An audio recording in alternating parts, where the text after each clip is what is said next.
We've seen every single episode of Star Trek. And here's our viewing guide for you. It's morphin' time.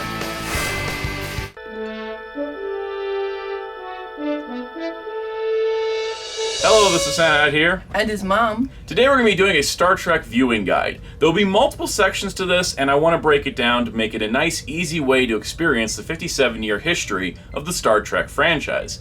And so in order to do that, I brought along my mom, who introduced me to Star Trek, because back when Star Trek aired, she was watching the original series. I've been watching the original series since it began, and I really wanted to share it with my son. So one day he says to me, "Mom, I'd like to watch Star Trek." And I went, yes, because I've been watching every single show he's ever wanted to watch. Power Rangers, Teenage Mutant Ninja Turtles, Transformers, the whole thing. So now, together we have experienced the entire Star Trek empire. So in order to do this, we'll be taking turns alternating, starting with, of course, your first series, the original series. You bet.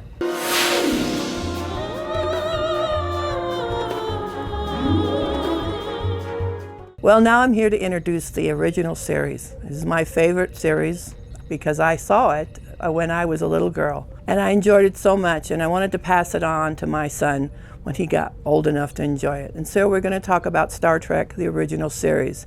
It ran for three seasons, from 1966 to 1969. So what I'd like to talk to you about is what you should do to watch it in the correct order. First, you want to start with The Cage. It's the one that you need to watch first. And the next thing you want to watch after The Cage is Where No Man Has Gone Before. Now, it's going to look a little different. And then after that, you can watch everything in complete order, and everything will look very familiar. Star Trek, the original series, is about the wonderful starship Enterprise and all the people and the crew that are on it and how they get along. They're on a 5-year mission of exploration.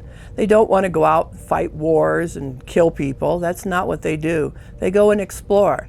They go and make peace. They have first contact. All kinds of wonderful things happen in these episodes. You have your wonderful characters in this series. Well, the first one, of course, is Captain James T. Kirk. He's the one that leads everyone. He's the one that inspires everyone. And next in line is Mr. Spock. Mr. Spock was probably one of the more popular of the characters. In fact, he might have overshadowed just a little bit, but he was in the original pilot episode, and when he was the only one that got to be transferred over to the next series. Our next in line would be Dr. Leonard McCoy. Now, this guy is a curmudgeon, old Southern doctor, but he is a great character for Captain Kirk. He helps Captain Kirk a lot.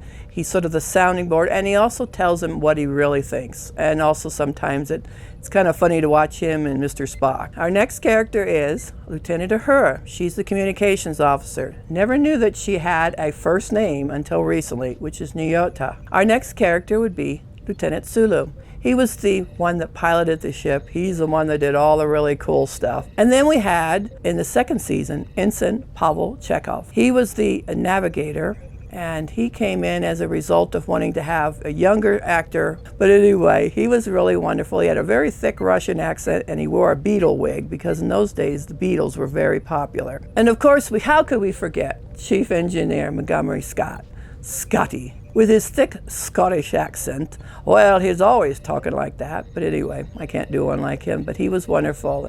The character was always the one that figured out anytime they needed more power, more whatever. In season 1, we had Yeoman Janice Rand. She was only in 1 season, but she had the best beehive, some weaving hairstyle I've ever seen. I could never do that with my hair, but I would have loved to have tried. Then we cannot forget Nurse Christine Chapel. She was a recurring character, but she was very consistently there many times, and she had a lot to offer, but I think later on we'll find out a little bit more about Nurse Christine Chapel in later series. For years I watched the original series on TV, and it was pretty good. I loved it. I found out there was a remastered Blu-ray, and when my son and I watched it, it was amazing. I've seen the original series, and it is kind of 60-ish, kind of special effects, but in this one, they remastered the planets, everything in it. The planets look like real planets. They put backgrounds in. The Enterprise looks like a real ship. Highly recommend that. But if you'd like to see it in its original form, that is also available to you. I'd highly recommend watching the original series. I know it's kind of old and everything like that, but in order to get a real feel for Star Trek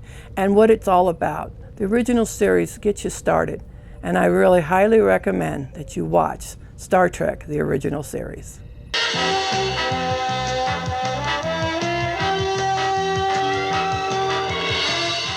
So the next series released for Star Trek was Star Trek the Animated Series, a 2-season follow-up that lasted for 22 episodes. This is not a recommended starting point simply because it continues the adventures of the original series. It's the same crew, minus a couple exclusions. Chekhov isn't in this series simply because they had a budget limitation.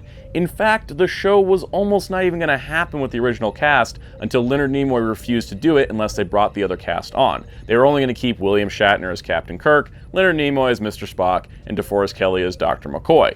Everybody else was kind of out of it until Leonard Nimoy stepped up and said, "No, I'm not doing it unless you bring back at least the season 1 cast." Hence why the series also has Lieutenant Uhura, Lieutenant Sulu, and of course Scotty. And what's actually kind of fun is Scotty's actor James Doohan and Nurse Chapel's actress Majel Barrett actually provided most of the voices for the series outside of the main cast. And that's because the show was produced by Filmation. Filmation was notorious for their low-budget animation, which also was kind of good for the industry because a lot of series and companies would invest in it. And that also leads to some of the weirdness with the show and why I don't think it's a good starting point. It's also a continuation. But if you're a fan of the original series and felt like you wanted to see a little bit more of that 5-year journey they had, it's definitely worth checking out. Particularly some of the episodes featuring characters like Nurse Chapel and Lieutenant Uhura, who didn't get to do as much on the original series itself. They got a little bit more to do here because they had to kind of mix up the variety of characters. In addition to that, alien characters were introduced that were a little bit harder to pull off in live action, so it kind of expanded the Star Trek universe in that way. Star Trek the Animated Series also celebrates its 50th anniversary this year, so if you've never checked it out and you're an existing Star Trek fan, it's definitely worth sitting down for those episodes. You'll blow through it in no time, and it's always a bit of a wacky adventure.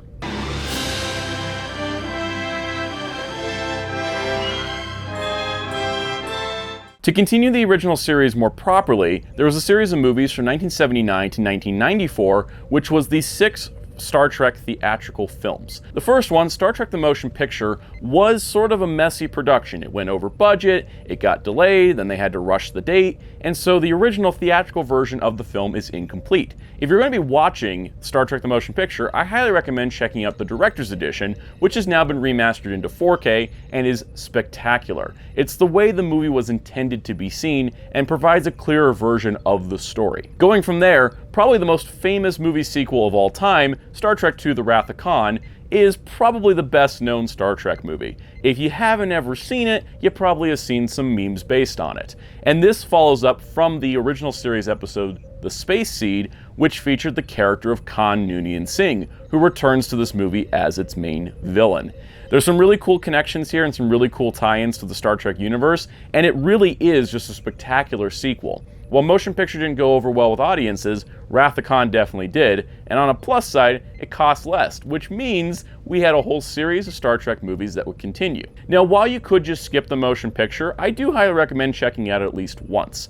But Wrath of Khan is really where the TOS movies sort of take their own shape. This continued forward with its sequel, Star Trek III: The Search for Spock, and Star Trek IV: The Voyage Home.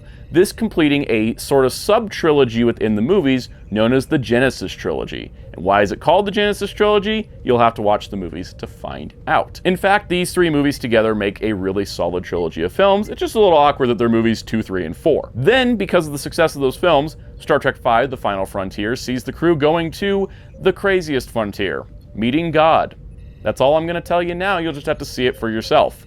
And then it all wraps up with the true finale to the TOS era of Star Trek, which is Star Trek VI: The Undiscovered Country, which also has a director's edition that includes additional scenes. So if you're looking out for the movies, if there's a director's edition available, I highly recommend checking it out. The additional scenes, a little bit longer, and it kind of provides a more well-rounded experience. In general, the 6 TOS movies, while continuations of the original series, could be watched standalone. If you want to jump into something a little bit more modern, you have that option.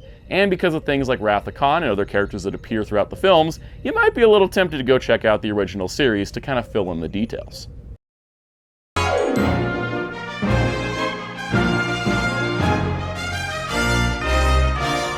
Now we're going to move on to Star Trek: The Next Generation. Now this one was very interesting for me because I had watched Star Trek, the original series, for years and years and years. Knew every single episode, all the titles. Now I'm getting a new captain Well, that's very hard to take place of Captain James T. Kirk. Who is it going to be? Well, it turned out to be Captain Jean-Luc Picard. And as soon as I saw him in the very first episode, I said, yes, that's a captain, and I like him. And then the other episodes came on, and I was hooked. The series ran from 1987 to 1994. It was 7 seasons with 178 episodes. It was the longest season of Star Trek we had to date, and it was became the norm. The characters included Captain Jean-Luc Picard. He was supposed to be sort of a French descent. And then we had Commander William T. Riker. He was really good, first officer, and fun to watch. And then we had Geordi LaForge. He started out as the pilot, I guess, of the series, and then he moved to engineering, and that was his place to be. And he was one of those genius engineers, kind of a la Scotty, but in a little different manner. Our next character would be Worf. Oh, a Klingon in Starfleet? That was amazing, and he did a wonderful job, and I'm a big Worf fan. Then there was Dr. Beverly Crusher. She was a good doctor. She was sort of the Leonard McCoy of the new series, but a different way. She was not in season 2. They decided they were going to replace her with Diana Muldaur, who played Dr. Pulaski. And that didn't work out too well. So Dr. Pulaski didn't gel with the crew. And the next thing you know, guess what? Dr. Beverly Crusher was back. And then, of course, we have the beautiful Deanna Troi with the most beautiful flowing hair ever. I think the actress didn't care for it too much, but I loved it because I like long hair. And so, with Deanna coming on board as the counselor, it showed that they were really interested in taking care of the mental health of the crew. And then we had Data. He was an android, but he is also a member of Starfleet. And of course, he was supposed to be Data, but Captain Jean-Luc Picard called him Data, and since that's the way it worked, that's who he became. He was always trying to be human, and that was the fun part about him, and he was a wonderful character. Now, in season 1, we had a wonderful female security officer. This was really terrific to women watching this show to see a woman as a security officer, and it was Tasha Yar. But she was only in for 1 season. They didn't use her enough. They didn't do a really good job. Most of the time, all you saw was her legs behind the captain. So they'll find out what happened to her. I don't want to give any spoilers, but it was crummy. Oh, Wesley Crusher. This was Dr. Crusher's son, who was a boy genius of some kind who could just come up with all kinds of wonderful things and eventually ends up helping the crew out on their missions. He's delightful, and if you ever meet the actor in person, even better. Now we had a kind of semi-regular character, Whoopi Goldberg. She played Guinan. You got to mention Whoopi's name. Whoopi Goldberg loved Star Trek, and when she wanted to be in Star Trek, and they offered her a part, and she said, "You bet," and she took it. And Whoopi Goldberg as Guinan, who helps people in the 10 Forward bar. You go to her and you have a problem, you talk to her. She's been around a long time, and she's got some great advice.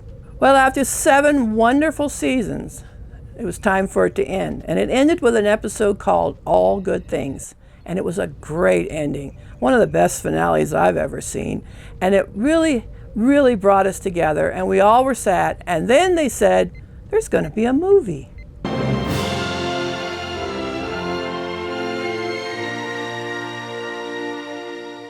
We weren't done with Next Generation. There were 4 movies. The first one was called Generations. Now, Generations was sort of a passing of the baton from the original series because there are some really interesting cameos in there.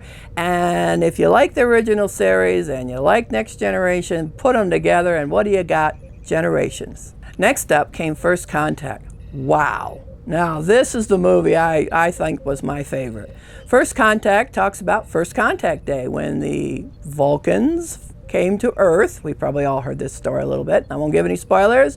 And we meet Zefram Cochrane. But he is the one that developed warp drive. And this is the story of how things kind of came together to get Starfleet going and all the things that come after it. It is a time travel kind of thing, and I think everybody enjoys time travel. And then came Insurrection. Well, now this was not a bad movie, and I enjoyed it, and it's very nice. And it's all about, everybody kind of finding themselves again. Anyway, it has some of the characters from the TNG. You really have to know them to understand where they're coming from. Next, we had Nemesis. Ugh.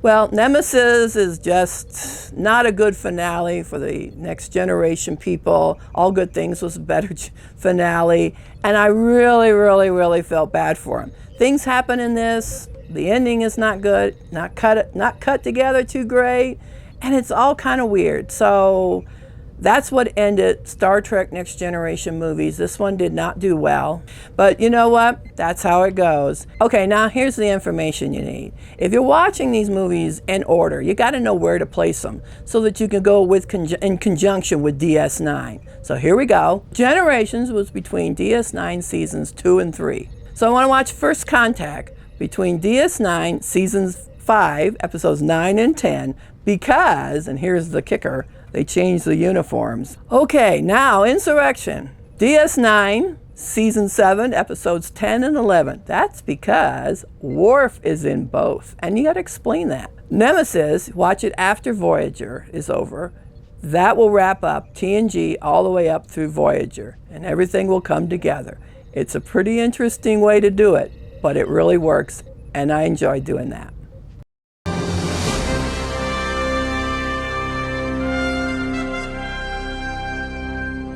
So with the success of Star Trek The Next Generation, a spin-off series was commissioned and went to air. That was Star Trek Deep Space Nine. And for the first time ever, 2 Star Trek shows would be airing concurrently. TNG had been doing a storyline with a new alien species known as the Cardassians, and that carried forward into DS9's main plot about the Cardassian occupation of the planet Bajor. And the beginning of DS9 is that the Cardassians leave and evacuate Bajor, and the Bajorans take over the planet after a long-fought battle.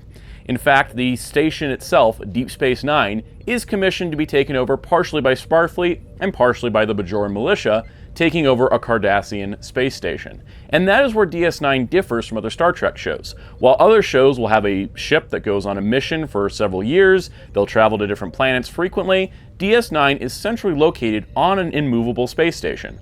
Though they do figure out how to move it because it's Star Trek and it's cool. DS9 lasted from 1993 to 1999, going for 173 episodes over 7 seasons. But let's talk about the main players of the characters that you would want to know from the series. The series lead is Benjamin Sisko, who comes in to be the commander of DS9 at the beginning of the series. He's a Starfleet officer who has lost much in his life. Benjamin Sisko, as well as his son Jake Sisko, travel to DS9 as he is put in charge of kind of putting together this giant train wreck of a station. Next up is Major Kira Nerys. Kira is part of the Bajoran militia, and she is serving as first officer of DS9 as part of the joint Starfleet-Bajoran occupation of the station. Kira is also a very important character for Star Trek as well, as she has a lot of unique storylines that have not come up in the franchise since. In addition to that, Kira's personality is a little bit harder around the edges, which is different for a female character in Star Trek, who were typically played a little bit lighter until now. The security officer of DS9 is Constable Odo. Odo is a shapeshifter. He can turn into different things, but he does have to liquefy himself every 16 hours. It makes him a really good security officer because he can kind of sneak around and be really sneaky about things. Dr. Julian Bashir is one of those crazy Starfleet doctors who decided, I'm going to volunteer to go on the remote outpost. And Dr. Bashir certainly steps up to the challenge. Science Officer Jadzia Dax is also a very important character. Being part of the Trill species, she carries a symbiote which has the memories of all the past hosts from the Trill, so she has kind of a older quality to her personality. While she looks like a young woman, she actually has the memories of several lifetimes in the past. This also makes her a very great character and a well-rounded sort of step forward again for representation in Star Trek, as Jadzia Dax and the Trill in general have been seen as a stand-in for trans people in the Star Trek franchise. Chief Miles O'Brien is the engineer of DS9 and the hardest working man in Starfleet, and also the one that suffers the most because for some reason the show just hated him at times. And in fact, he's a continuing character from The Next Generation. He was essentially kind of a recurring guest star. Transporter chief, sometimes would fill in job here or there, and eventually he transferred to DS9. And that's the cool part about Star Trek. Sometimes a character could be a little bit underserved on one show and then have a lot more to do in the next show. Speaking of, Worf. Worf, of course, was a lead cast member in TNG, but many fans will say, and rightfully so, that Worf's greatest moments happen in Deep Space Nine. He was brought into season 4 of the show to kind of boost ratings and get some excitement up. Worf got a lot of great storylines and a lot more development, I think, than he got on TNG, where there was a lot of other characters that kind of pulled the focus away from him. The last series regular for DS9 is the Ferengi known as Quark. He runs Quark's bar and casino, and he is the scummiest, slimiest businessman who will do anything to make money. Money in this case being Latinum. And you know what? He's really lovable, and honestly, we really like him. Now, Deep Space Nine also is well known for its memorable guest stars. There are so many characters you would not believe are only credited as guests because of how important they are to the overall story. From the villainous Gul Dukat of the Cardassian Empire, to the villainous but kind of more noble Damar, to just other weird characters like Kai Wynn, who is essentially the Space Karen of Star Trek. And then you have lovable characters like Rom and Nog and Lita. Keiko O'Brien, the wife to Miles O'Brien, who was introduced on TNG. She has a great part in this series, serving as a teacher on the station. And I'd be remiss to not mention Vic Fontaine, the holodeck program who has his own sentience and is a jazz lounge singer and also a great pep talker. And on top of that, we have great villains as well, like Wei Yun, played by the legendary Jeffrey Combs, who played like 3 other characters on DS9 and would show up in future Star Trek series. And of course, the most famous guest star of all, that humble little tailor Liam Garrick, up to nothing but just tailoring clothes. Nothing else at all, just tailoring clothes. They really got to do so much with this series, and it's amazing when you watch it and realize it was produced in the 90s. But if you want to watch it in order and have some chronology with TNG, start watching it after TNG Season 6, Episode 11, and alternate TNG and DS9 episodes back and forth until you finish TNG, and then you continue on to the next show, Star Trek Voyager.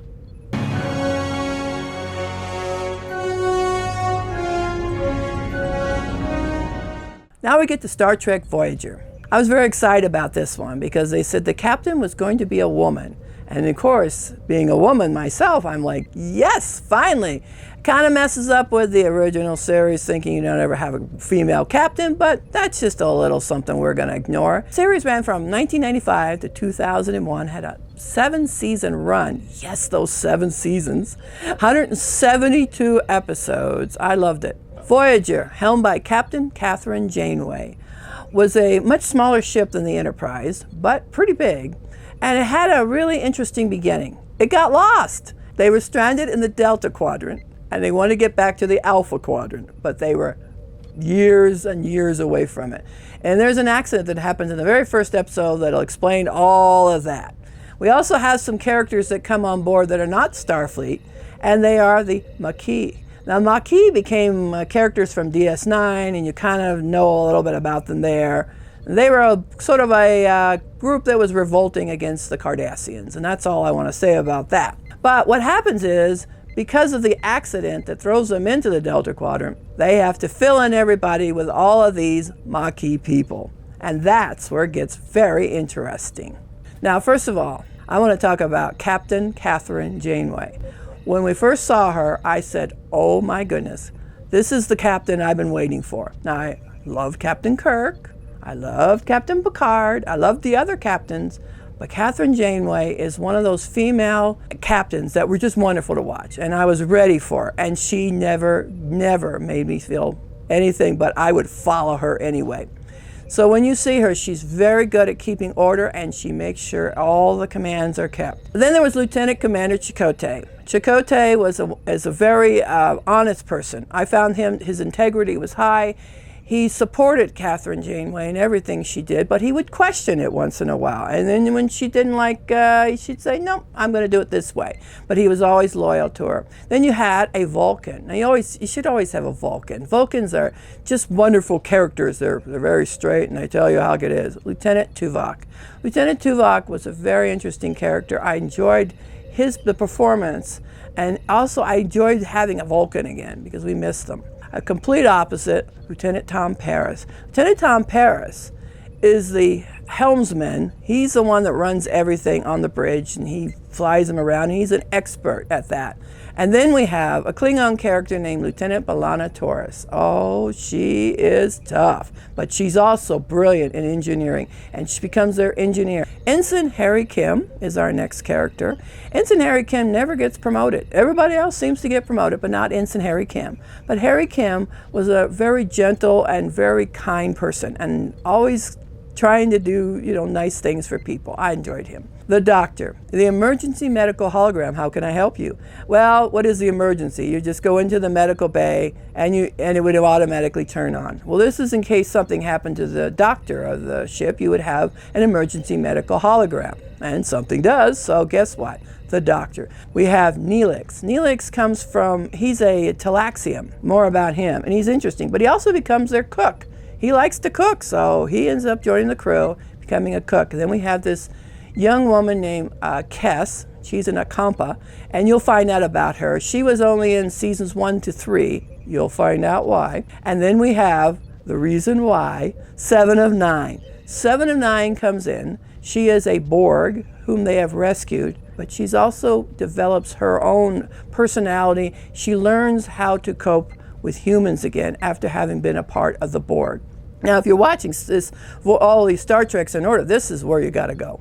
You got to skin Voyager after DS9, Season 3, Episode 12, and then alternate the episodes. Watch Voyager, watch DS9, back and forth, back and forth. All comes together. And it really makes for a very interesting show, because it also will reference TNG things. This is the series that I really enjoyed watching. And of course, you watch till the very end. You want to find out, do they get back? Is it going to take them decades? How are they going to get there? Well, you find out. It has a fairly satisfying ending. And Catherine Janeway leads them all the way home.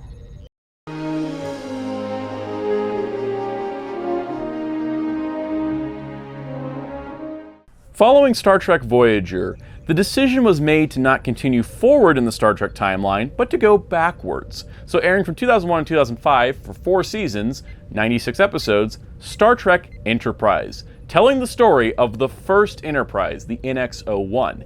This takes place 114 years prior to the original series. However, much like the Star Wars prequel trilogy, while you could watch it first with it taking place first in the timeline, it's kind of better served to watch it sort of in release order, because with Enterprise, they start bringing in some familiar elements that are only going to make sense if you've seen some of the other series. Now, unfortunately, Enterprise didn't leave off on a satisfying conclusion. It's something I want you to warn you about, because the show did get kind of cut short. While there had been the previous 3 shows each ran 7 seasons, Enterprise only ran 4, and the reason for this was simply franchise fatigue. The crew of the NX-01 includes Captain Jonathan Archer, who is the first captain of the Enterprise and is kind of more your traditional captain, heroic kind of guy. And it also leads to the fan theory that this entire show is just one giant Quantum Leap episode. But the nice part about Jonathan Archer is a strong, heroic leader. He's one that is very kind and compassionate, but not necessarily stays that way for the entire show, thanks to some certain events. Continuing the long tradition of having a Vulcan on the ship, Sub-Commander T'Pol is the newest Vulcan character. What's really great about her is she kind of brings a similar personality to Spock or Tuvok or previous Vulcans, but is also bringing in a lot of heart and humanity, because she's kind of breaking free a little bit from how the Vulcans have been doing things and experiencing humanity more than any Vulcan did prior. And I think that's what makes T'Pol really interesting. The ship's chief engineer is Charles Tucker III, also known as Trip, probably one of the most fan-favorite characters of the series. He is fun, he's energetic, he's also your kind of do-it magical, fix-it engineer guy. Trip is a great character, and he brings a lot of energy to the show. While everybody else can get a little stoic, Trip is always keeping things fun, but always knows when to get into a specific situation and get everybody out of it when they need him to. Tactical Officer Malcolm Reed is more reserved. He doesn't mingle with the crew as much. He's very much to the business, got to do the job, and he is essentially the armorer of the ship. He has kind of a different job than the typical security officer or tactical officer that you would have in the more modern shows, but you can kind of see the development of the job positions, kind of a reflection of real-life naval crew positions have gone over time. Communications Officer Hoshi Sato might be one of the most important characters in all of Star Trek. For while we have seen in Star Trek the Universal Translator, Hoshi Sato is the inventor of that, and her journey throughout the series is learning the languages of the alien species they encounter, as a lot of them they can't communicate with instantly, and they need her input and her development of the Universal Translator technology. And seeing something that's so foundational to Star Trek be developed alongside the character of Hoshi Sato has provided kind of one of the most unique things about Enterprise, and something that only Enterprise could do. The pilot of the ship, Travis Mayweather, didn't get as much focus as other characters, but he still had a unique perspective. As Starfleet was sort of new and burgeoning and space travel was becoming a new thing, Travis had actually grown up on a cargo ship, so he had more space flight experience than the rest of the crew. However, he did want to leave that cargo life and go join Starfleet, which is kind of like a typical Star Trek story in a way, but a neat twist on it because it means he took the experience of the cargo ship to his time on Starfleet and on Enterprise. Their doctor is Dr. Phlox, a Denoblian who is just sometimes the weirdest guy ever, but also a really fantastic doctor. He brings a lot of experience of not just his species, but the human species and everything he studied, because he did spend some time on Earth studying human medicine. And that's what makes Dr. Phlox such an interesting character as well, is that we haven't seen a Denoblian prior in Star Trek. And some of the different cultural differences between Denoblians and humans have provided some very interesting stories. While it may have been cut short, and it does feel distinctively different than other Star Treks, Enterprise, I think, is definitely a show more so for existing fans. Something different, something fresh, something to build out the world and the lore of Star Trek more. And honestly, if you skipped it over as an existing Star Trek fan, I implore you to check it out again, because honestly, Enterprise for me was kind of a surprise about how much I did enjoy it when I sat down and watched it. However, for first-time viewers, it may not work out the best because it sort of spoils some stuff that comes up later that you want to discover naturally through the other series.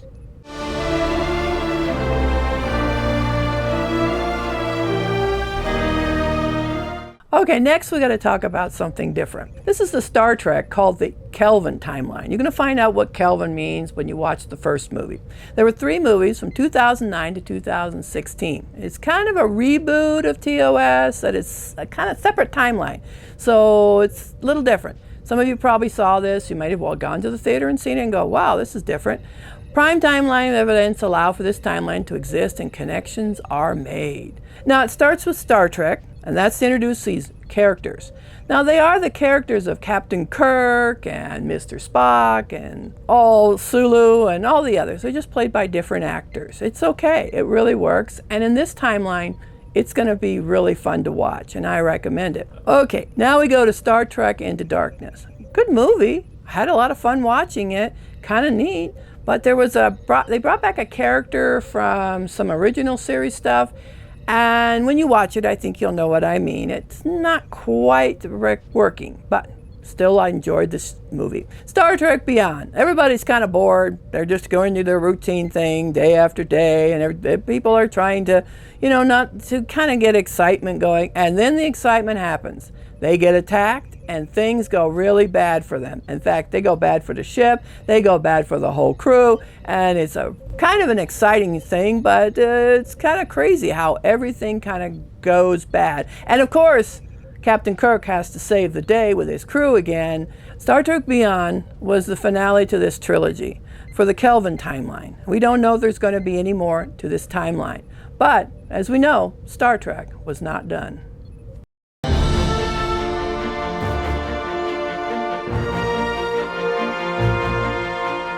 With the conclusion of Star Trek Enterprise in 2005, no Star Trek was on TV or had a television series for 12 years before Star Trek Discovery debuted in 2017. This series started a new wave of Star Trek shows that has continued to this day. We have multiple Star Trek shows concurrently airing and have been kind of picking up on top of each other, which is really great. Starting in 2017, it has run for 4 seasons, with a 5th season forthcoming in 2024, for a total of 65 episodes. Discovery is also highly serialized, so where you could just kind of jump around episodes of TNG or Voyager, You can't do that with Discovery. It's sort of like DS9 in that way that you have the ongoing story. Each season has its own plot. So with Discovery, there's a bit of a difference to it in that I can't talk about the main premise of the show without giving spoilers, because there is a lot that happens even after the first 2 episodes. So because of that, I'm just going to talk about the characters of Discovery and kind of what makes them great. The central character of the series is Michael Burnham. She is probably one of the more developed Trek characters that takes the lead because she's not initially in command when the series begins. And that's actually kind of an interesting journey she goes on. What's really cool about Michael Burnham as a character as well is that she doesn't have the traditional Trek kind of lead character, silky smooth background. She goes through some stuff, and she goes through it in some incredible ways. But she's always there to take on the challenge. Next up we have Saru. Saru is a Kelpian. He comes from a race of people who are on a planet that essentially get harvested by another species every season. Rough. So because of that, Saru has to kind of overcome his own fears and his natural instincts to avoid anything that would be dangerous. But as a commanding officer, he needs to be able to hold it together. Paul Stamets works in Discovery's Spore Drive lab, and I won't spoil what the Spore Drive does, but he is quite intelligent and he has a lot of great skills. And sometimes when the plot needs him to, he's the chief engineer. It just happens because there's only so many characters in the show. But Paul Stamets is also a landmark moment for Star Trek, being the first openly gay character on Star Trek. And that is a really good push forward. A lot of Star Trek's representation for the LGBTQ people in previous shows was implied or understated. In Discovery, it's more to the forefront. And I think that's such a great thing to have because it's including more people into Star Trek more directly, living up to the ideology of infinite diversity in infinite combinations. And adding to that, Paul Stamets' romantic interest, Dr. Hugh Culber, is the primary doctor we see on the ship, even if he's not always the chief medical officer. Hugh Culber is one of the sweetest characters in the show, but goes through so much trauma that you really wish they'd stop abusing this poor man. He just seems really nice, and in fact takes up a dual role as the ship's counselor in later seasons. Sylvia Tilly is a scientist on Discovery, and she is bubbly, fun, a little bit out of control, but really has to come down into her own when she is sort of given more intense situations. She seems like the comic relief character, but actually does carry a lot of character weight behind it. And her dynamic with Michael Burnham and the other characters of Discovery is really interesting to see play out. In Season 2, Discovery decided to take its stance as a prequel series that it is. Because, while I hadn't mentioned it, Discovery takes place 9 years prior to the original series, even though all the technology is updated and everything looks way more modern and fancy, because honestly at this point you can't sell a show if you just use 60s aesthetic. Even Enterprise was updating stuff. It's one of those natural things. It's like, this is what it would look like if they could have done it in the 60s. But in Season 2 they decided to expand that to some more legacy characters, such as Discovery's new captain, Captain Christopher Pike. Christopher Pike was the captain of the Enterprise in the original series pilot, the first one, The Cage. And so they brought the character back and allowed for expansion, now played by Anson Mount, as opposed to Jeffrey Hunter, who played him in The Cage, because it's been like 50 years since The Cage. So because of that, we got a brand new Captain Pike. In addition to that, we got a new Mr. Spock in the form of Ethan Peck, and a new Number 1 in the form of Rebecca Romaine, and those 3 characters were popular enough on Season 2 of Discovery to have a fan petition end up creating their own spin-off show, which of course we'll talk about soon. Now starting in Season 3, a new character is introduced in the form of Cleveland Booker. He is a courier who carries things for essentially money, and eventually ends up meeting Michael Burnham, and the two develop a romantic relationship. And it's probably one of the strongest relationships we've seen in Star Trek. And of course, because it's Discovery, it is put through the ringer. My goodness, just let people be happy. Also debuting in Season 3 are the characters of Adira Tal and Gray. These are both characters related to the Trill. Gray is a Trill who was set to receive a symbiote, and the symbiote ended up going to Adira, who is a human. What is wonderful about this is while the Trill have been a surrogate for trans people in Star Trek, both Gray and Adira are played by trans actors. Once again, stepping Star Trek another foot into the future. So while Discovery has the shorter seasons, they did something interesting with the first 2 seasons and produced additional footage to create something between seasons called short treks. Now, the short treks are canon, and there is a good group of them. The first batch of 4 were produced and aired after Season 1. In fact, I recommend you watch them after season 1. They each are individualized episodic stories. The second season of Short Treks includes 6 episodes. One of these, the last one, will be related to another series, but you can watch the other 5 after watching season 2. Because Discovery was successful, they decided it was time to bring back a legend for another series.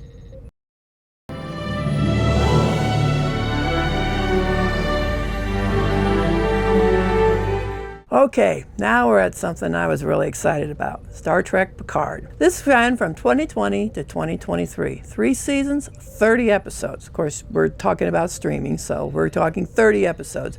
It's kind of a sequel to the TNG era series, so you really need to watch TNG to understand what this one's about. It has a returning cast with Picard and 7 of 9, with more in later seasons. Now, I don't recommend this if you haven't watched TNG, but when you have, you are going to love it. It is one of the series that I was looking forward to. Now, of course, the actor that plays Picard, Patrick Stewart, didn't want to do just a regular, discontinue me on the Enterprise kind of thing. That didn't work for him. He's older, and he wanted to do something with some meaning, and this series has meaning. First of all, in order to begin this series, you'll need to have watched TNG, and then you want to watch the final Short Treks episode, Children of Mars. It's a prequel to the series. Each season of Picard is distinctively different, but it keeps moving this character of Picard forward and other characters that join him. Season 1 is about people who have left Starfleet. You're going to find some really interesting characters there, and we're going to find out why Picard is no longer a part of Starfleet, though he is an admiral. We can tell you that much. So, Jean-Luc Picard, retired admiral of Starfleet. Why is he retired? We're going to tell you about that, but you got to watch the series to find out. Dr. Agnes Girardi is the next character I'd like to talk about. She was never part of Starfleet, but she's a scientist that Picard encounters along the way, and a very important part of this series. And then we have Rafi Musiker. Rafi has some issues. She's also out of Starfleet for reasons you'll find out about. She has some issues which really helped us to understand where her mental capacity is at this point, and how the series really helps her come out of it and really shine. She's a great character. Then we have Cristobal Rios, and he has a ship of his own, and the ship's going to come into play for Picard. A few episodes in, you're going to find out why we're going back to space. Then we have Elnor. He's a young man who is quite a warrior. He's a Romulan, and you're going to find out how he becomes this really fabulous and fantastic warrior. 7 of 9 has returned. Look at 7 of 9 years later. What's going on with her? What is she doing these days? It's a great follow-up to the character that we saw in Voyager. And I really enjoyed seeing 7 of 9 again. And it's just great. And then we have a character called Soji. Soji is a very different kind of person. And you're going to find out a lot about her. But if I tell you any more, it'll spoil you, and I want you to find out on your own why Soji is so important to the lore and the characters that are going to come up in Picard. Now we're going to go into season 2 of Picard. Here's a time travel one. Time travel is always fun in Star Trek. They really know how to sell it. You're going to find this one a lot of fun and very familiar, because we're going to bring in the character of Q. If you've been watching TNG, you know how important Q is. It's sort of a wind-up of his storyline, which is really kind of nice, because last we saw him, he was just doing his usual crazy stuff. But if you find this series will help you to find a good ending for Q. Then, of course, we have a beloved character returning, Guinan. Guinan comes in, and we're all just excited to see her, and she helps Picard with a few things and talking over it, and she has a bar, and I think it'll be more fun if you see it yourself. Season 3 of Picard was a reunion of the TNG people. This is what they end up getting instead of that really bad ending they got in the movie Nemesis. It was a terrible ending for the TNG cast. They deserved better. And the writers, producers, and showrunners of Season 3, they give us everything we ever wanted to see. regarding these characters. But be sure you've watched TNG, or this will not make any sense to you whatsoever, and you won't get the real feels for it that we all did when we watched. Oh my gosh, look who's there! It was the most exciting thing to see. The characters from seasons 1 and 2 were not in season 3, except for Rafi. Thank goodness, like Rafi very much. Rafi's in there. Then we have some new characters that are going to show up. Captain Liam Shaw. Okay, you're going to look at Captain Shaw and go, oh, I'm not sure about this guy. But believe me, stick with him. And then we have Jack Crusher. Now, I don't want to give this away, but Jack Crusher, anybody know a doctor by that last name? Season 3 of Picard is a great ending for the TNG cast. But please watch all of TNG first, because when you get to season 3, you're going to be going, yes!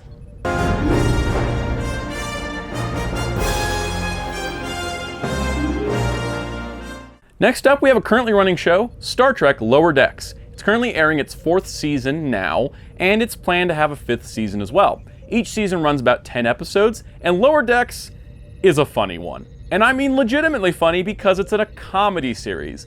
This is actually our first animated Star Trek show since the animated series in the 70s, and it is an adult animated comedy. But it's a TV-14. It's not too adult, but I wouldn't be showing it to young kids. If you like the Star Trek format and you love like in-universe jokes, Lower Decks is going to be up your alley. But if you want things played serious, yeah, and the Lower Decks isn't for you. I'm just going to tell you that now. It is kind of a good entry point because you get a lot of Star Trek experience in a short amount of time, and especially if you're someone that loves animation, Lower Decks is definitely a good entry point for that. The fun part about the show too is the dynamics of the characters, because you're not focused on the bridge crew, you're not focused on the captain, you're focused on the ensigns, the guys that live in the same hallway together because they're just the lower deckers. And that's really fun too, is that the characters go through development cycles, there are storylines, every episode's more episodic, but it does build up over time and it's definitely worth watching. But on top of that, the important part is that they make jokes that are funny without the Star Trek reference, as well as ones that are funny with the Star Trek reference. Now, not every joke is a reference, and not every reference is a joke, and that's what's really fun. Plus, because animation, they can bring back legacy characters without having to worry about scheduling an actor for a live appearance. And because of that, it's very, very nice to see a show kind of embrace Star Trek and its legacy.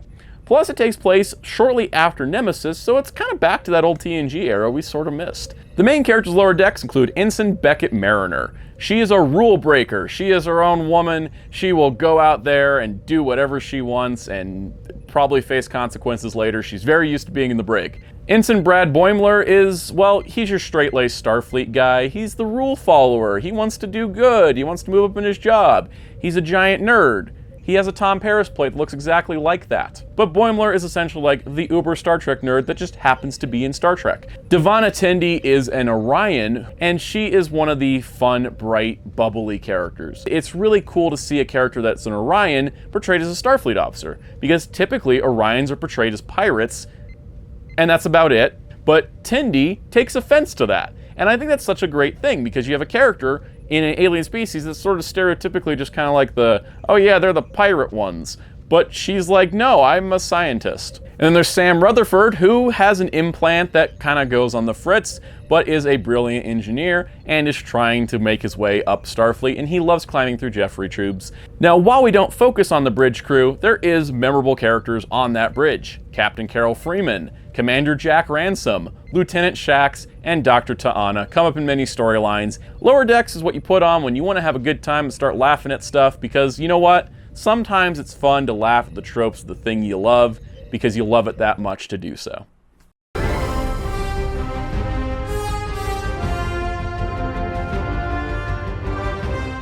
Okay, now here's one of the more exciting series that I really wanted to recommend to everyone. Let's say you're an adult, maybe you've watched Star Trek, maybe you haven't watched Star Trek, but if you have and you kind of want to introduce it to your kids, it's like with my son. I wanted to introduce him to Star Trek when he was little. I'd rather watch Transformers or something else.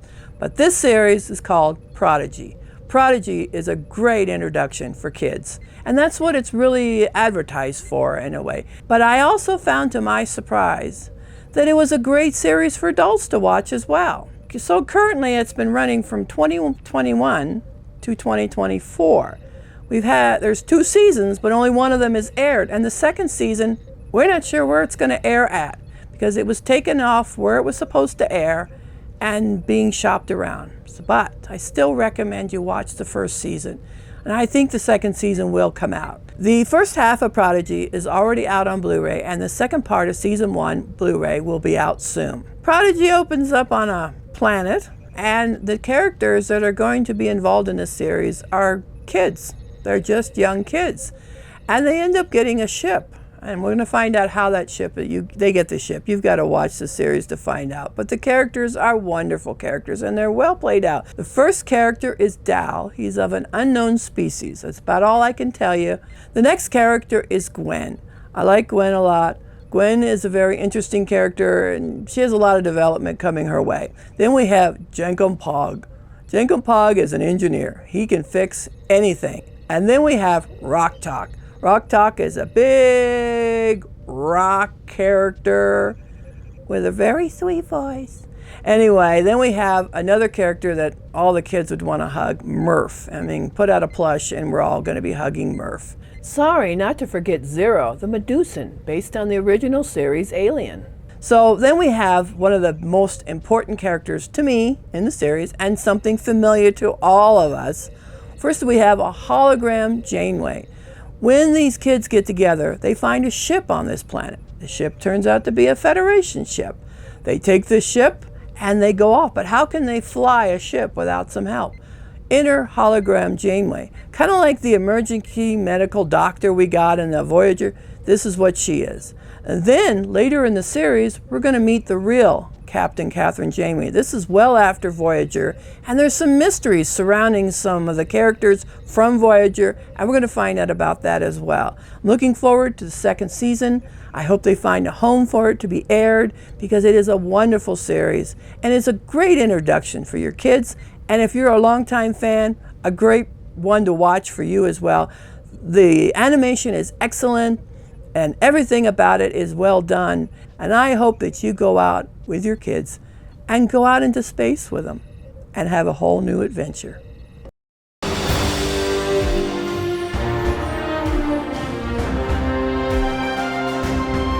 And now that brings us to the most recent Star Trek series, Star Trek Strange New Worlds. This was the series that spun off of Discovery from Pike and Number 1 and Spock being there. Now they have their own show and an expanded Enterprise cast. For timeline purposes, this takes place after The Cage, after Discovery Season 2, several years prior to the original series, which also means we get some returning characters in legacy form earlier in the timeline, but also some brand new characters as well. Strange New Worlds returns to the episodic storytelling format structure that existed with TNG, TOS, and the other series, as opposed to Discovery and Picard following a serialized format that was similar to DS9's Dominion War or Enterprise's Xindi War. Strange New Worlds takes the approach of moving its characters forward. A complaint with previous Star Trek shows, particularly TOS and Voyager, were the most guilty of this. Characters would go through a horribly traumatic experience, and the next week they're totally fine, like it never happened. So because of that, they wanted to kind of build Strange New Worlds as returning to the episodic format where each episode is self-contained, but you would have carrying character plot lines throughout. And I think it has worked brilliantly. You get kind of a mix of the different styles of Trek. It is also incredibly friendly to new viewers. If you are trying to figure out what is the best current Trek show to jump into, if Prodigy isn't your thing, because it is skewed a little younger, Strange New Worlds likely will be. It's really accessible. They give you all you need, and you can jump in and enjoy the adventures. So the main characters of Strange New Worlds is a mixture of legacy and new. First of all, Captain Christopher Pike, Anson Mount picking up what he did on Discovery and just doing a better version of it, kind of developing it further, seeing the character develop as the storyline progresses. Mr. Spock, of course, is an interpretation of the original series character at a younger point in his life, and it's really interesting to see him struggle with kind of his human side emotions and his Vulcan side. Number 1 was a character that only existed in that original pilot, The Cage. She didn't have much development because she didn't continue forward. In fact, she didn't even have a name, but now she does, with Una Chin Riley becoming the first officer on this ship and developing into a fully well-rounded character. Nyota Uhura Once again a TOS character, but one that now gets more development. We see Uhura starting as a cadet at the beginning of this series. The ship's doctor is Dr. Joseph Mabenga. Mabenga actually did appear in TOS for only 2 episodes, so they took that character, expanded on it, gave him a whole new personality and storyline, and basically made a new character that has legacy connections. Nurse Christine Chapel. She was a recurring guest star on the original series, but didn't get hardly any depth because of it. And so we kind of just took everything that Nurse Chapel was in TOS, kind of just brushed it aside a little bit, and then made the brand new Nurse Chapel, who is very, very cool. Then for other main characters, we have some new characters. Lieutenant Erica Ortegas is the pilot of the ship. She was part of the Klingon War prior and is an incredibly skilled pilot that Pike trusts completely. Lieutenant Laan Noonien Singh happens to share a last name with Khan Noonien Singh, and that is something that has been explored in the series. In addition to that, she is a brand new character, so it's a little bit unknown exactly where she will go, and I think that adds a nice dynamic. Strange New Worlds is currently set to be renewed for a 3rd season, and will go into production as soon as they can, and I'm very excited to see where this series develops. It is absolutely a great starting point for new viewers to Star Trek to get a feel for the franchise as a whole, as you get so many different flavors of what Star Trek can be, and in general, it's just a terrific time. If you haven't checked it out, I highly recommend it. So that was our viewing guide. And I hope you found it helpful for you to be watching. I want to encourage everyone to get into Star Trek, because Star Trek is about negotiation, peace, not all war. And so because of that, if you have any questions about anything we presented here, leave them down in the comments. And while you're down there, if you haven't hit the subscribe button, the notification bell already, be sure to do that. So leave a like on the video. That's how we know that you really enjoyed this, and I appreciate it as well. Don't forget to check out the Monday live streams here on this YouTube channel, Mondays at 5 p.m. Eastern. And if you want to continue the conversation as well, you can join our Discord in the link below at the Soundout Discord protocol. You can also find me on social media at Soundout12 if you want to continue the conversation there. Find my awesome graphic designer on Twitter, and as well as the Discord in the description below. And you can find Hero Club at hero-club.com for science fiction news and more. So until next time, this is Soundout And his mom saying, live long and prosper.